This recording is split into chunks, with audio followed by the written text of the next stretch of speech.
ngi nuyu d'abord kilifa yi fekk yëpp les adjoints au maire mais di nuyu aussi depuis ñu am si mbégte lool équipe bu Gallo Malick di ñëw ñi nga xam ni mooy kilifa dëkk bi bu weesoo waa kër Thierno Mountaga muy le délégué du quartier Alpha te loolu day symbolique la day wane ni am ngeen kilifteef te ñi ngeen nekkal bàyyi na leen xel di nuyu bu baax aussi de même le président du conseil de quartier Amath moom aussi mu teewu ñu rafetlu ko parce que ñi leen war gunge yëpp gunge nañ leen te gëm nañ ni aussi Thierno Yaya bu Thierno Mountaga yi ak waa kilifa diine yi ak imaam yi fa nekk yëpp daan leen ñaanal donc suñu xel mën na dal parce que loolu rek moo si am solo koo gis loo gis mu koy def si quartier nit ñi excusez-moi secrétaire général comme il est de Kaffrine c'est un ami je lui ai dit pour mu nekk seen jaatige bon dana ma jox benn contact ngeen nekkee rek ngeen woo voilà lu si mën moom aussi jàpp si mu jàppale leen si incha allah te dana ko def sax yaakaar naa ko donc pour dire donc maa ngi doon si kilifa yi ñëw mais aussi conseillers municipaux yi nga xam ne aussi ñoo ngi dëkk foofu ak yéen donc tamit bi ngeen boobu ba léegi amuñu si jàmm di ñu soññ pour rek mbir mi baax muy suñu mag buubu an di suñu sœur aussi Kouna Sarr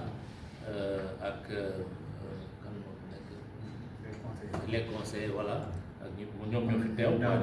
voilà Daouda Ba donc Daouda Ba suñu xarit la suñu frère la may remercier le mouvement navétane parce que xam nañu bénévolat la dañ koy def parce que c'est de l'amour que vous avez pour le football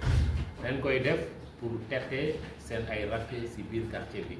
dañ koy def pour bégal waa quartier bi et donc muy président interzone ñu ngi lay remercier si kàddu yi nga jël mais aussi président zone yëpp ku nekk ñoo ngi lay nuyu surtout mais di leen féliciter di leen encourager si liggéey yi ngeen def mais aussi les entraîneurs yi xam ni tax muy Gallo Malick muy yeneen équipe yi di tax footballu Richard Toll di mën egg fii mais aussi je pense c'est important aussi de le dire les écoles de football yi nga xam ne ñoo ngi Richard Toll di produire ay jeunes footballeurs ñooñu aussi à travers lui je pense Oumar a ngi fi et puis tous les autres entraîneurs yi nga xam ne ñoo ngi yore école de football donc Mar du titre parce que lui moom moo fi président sport moo ko yore donc cette commission là moo ko yore te yelloo na ko et mi ngi siy jàppale nag parce que lu ñuy def lu ñuy yëkkati pour def ko dañ siy diisoo moom parce que bu ñu xelalee lu bon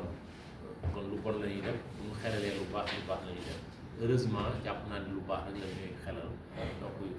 c'est l'occasion de le féliciter et de l'encourager parce que moom aussi c'est un sportif dans l'âme le directeur du stade moom aussi toujours mi ngi ñuy soññ aussi pour mu gazonner mais dinaa si ñëw peut être à la fin di ko encourager di ko féliciter di nuyu ñëpp bon en fait damay pourquoi ma sawar si moom xëy na fi mu tëjee sax tous les quartiers am nañu équipe et tout mais équipe de quartier bon xam naa léegi moom difficile na kenn du dellu gannaaw c'est un acquis mais l'avantage peut-être d'une équipe de quartier mooy ñëpp quartier bi yëpp délégué ba amul ñaari équipe conseiller quartier bi amul ñaari équipe population yi ñëpp dañuy jàpp tirer vers le haut ça peut faciliter beaucoup de choses donc xëy na moom foofu lay waxee et man aussi gisee naa ni loolu c'est une très bonne chose Oumar na leen di encourager parce que vous représentez la région vous représentez Richard Toll 7 mais vous représentez la région aussi et mën nañu am yaakaar parce que dynamique d'équipe solidarité bi bu amee ci mouvement navétane bi yëpp sportif pour Richard Toll yëpp yàlla mën na leen man may ndam et on pense que ni daañu ko mën a am nu mu rafetee di encourager les joueurs di leen ñaanal aussi seen talent mu éclore foofu ñoom aussi nu mën am leneen sax lu romb seen njort feneen bi ñu bëgg wax ci sport ci Richard Toll c'est vrai yaa maar wax na ko mooy le stade en fait dans un premier temps yomboon na ñu ñëw tribune bi fa nekkoon nu bàyyi ka fa defar gazon li ñu def ci tribune bi xëy na lu ñu ci yokk tuuti defar gazon synthétique mais je me dis que ni loo gis rek par étape la bu ñu defaree tribune bi ba pare song gazon mais aussi dans une ville une commune dafay bëri il faut à un moment donné da ngay prioriser priorisation boobu bon ñu gis suñu doom yi li ñu def ci lycée bi xëy na mënoon na defar gazon ak leneen plus de 500 presque 550 millions mais il fallait le faire évacuer mais loolu tënkuñu pour mu def lii et donc c'est le marché lancé nañ ko approuvé nañ ko à un moment donné j'ai dit c'était un peu juste avec le man leen mais jaru ko téye nawetaan fii bloqué ko après te dund ci football et ñi mouvement nawetaan intéressé ñëpp di football yi mënoo leen tënk ci 3 mois ne doo leen def dara donc ne prenons pas ce risque boobu nanu bàyyi ñu def nawetaan bu paree ñu entamer la procédure de réalisation du gazon synthétique mais c'est un vœu et c'est un vœu qui sera réalisé inchallah et que am na mu yeneen projet foofu sax bon ay jotagul mais étape bi ci njëkk mooy tribune bi pare na ko mooy defar gazon bi après yeneen stock yëpp doog di ñëw en matière de sport je pense que ni daan ko def inchallah bu soobee suñu borom loolu la ñu ñaan te am nañ ci yéene bi te liñ ko war a defee matériel yaakaar naa ni bu soobee suñu borom dana sotti donc muy tëje rek mooy encore une fois de plus di leen encourager et que bon je pense que waxuñu ko subvention bi aussi c'est en procédure c'est voilà c'est important parce que moo leen permettre ngeen mën soulager tuuti ñu ngi ci procédure bi et je pense que ni ça va bientôt sortir ñu teg ko seen loxo